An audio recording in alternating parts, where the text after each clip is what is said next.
Good, good, good. Guruji, One last one. connected to that question, Guruji. You have said that meditation burns up karma. How do we know that is happening?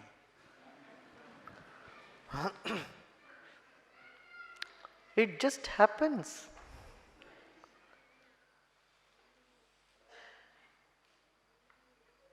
It's natural. You keep anything on fire, it gets heated up. Right? So meditation definitely erases the past impressions.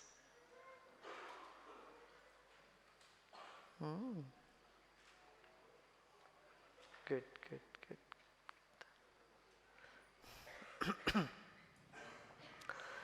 One of our devotee has made a movie. It is nice. We will show it a little later tonight for you. Just 12 minutes of it. And it says how this entire universe is nothing but space. What we consider matter simply does not exist. Dr. Dur, who is one of the greatest scientists of today of quantum physics, he told me something very beautiful. He said, Guruji, 35 years I've been teaching, I'm studying, doing research on matter only to know it doesn't exist. He says, now I know it doesn't exist and I've been studying that thing that doesn't exist at all.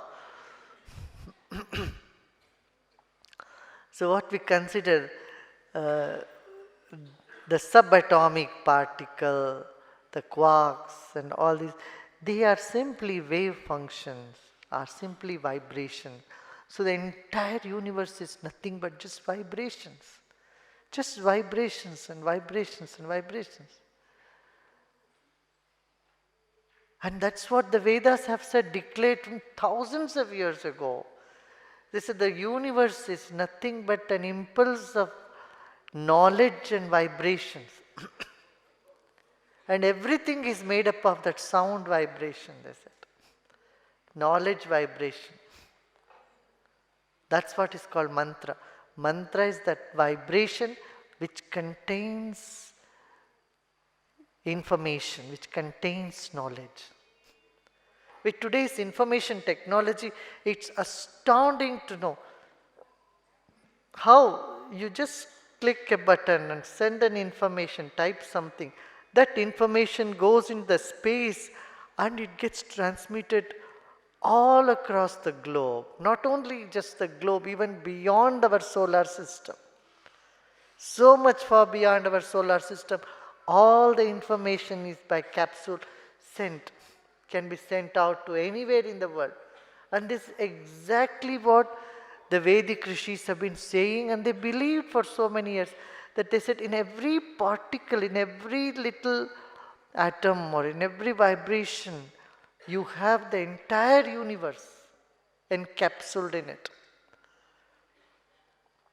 If you tell someone in a pen drive the entire book is contained, if you had said this few decades ago, people would have laughed at you, as it's impossible. You need the whole library, big volumes of books. How can you get all those information in a pen drive, in a small capsule? But the ancient people have said that in bindu, in a drop, the ocean is contained.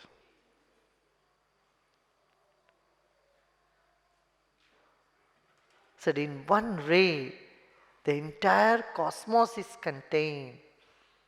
Similarly, in one human soul, spirit, the vast infinity is contained. The Paramatma, the divinity, the unfathomable space is contained in the individual self, our soul. So it is amazing that they said Gyan Ghan means every spot of the creation has is concentrated with information, with knowledge. Knowledge and wisdom is contained in every particle of this universe, in totality. So that's why I said every particle is total in this universe. So we are made up of some 50 trillion particles, and each particle is complete you. Each particle contains all the information in the universe. Isn't that amazing? Each human body, each human DNA contains all other species of the universe. That means in one human DNA, you can create any animal, any species of this universe. An elephant can be created out of your DNA, or a scorpio, a butterfly, or a dinosaur. Anything could be created from yours. That means every little particle in the universe contains all information. And this is what the ancient seers said, Gyan Ghan.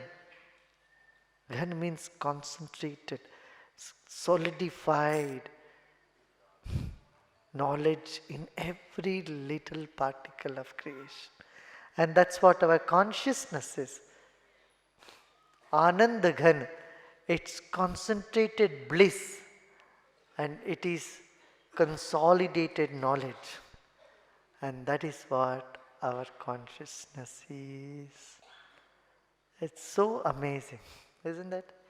Isn't it so amazing? It's thrilling to know that, yeah, the universe, what we see as an empty space around us, is really not empty, but filled with bliss and knowledge. Knowing that, we simply relax and we get connected to that. Feel that we already are, we are connected already, we realize we are connected. Oh, good, good.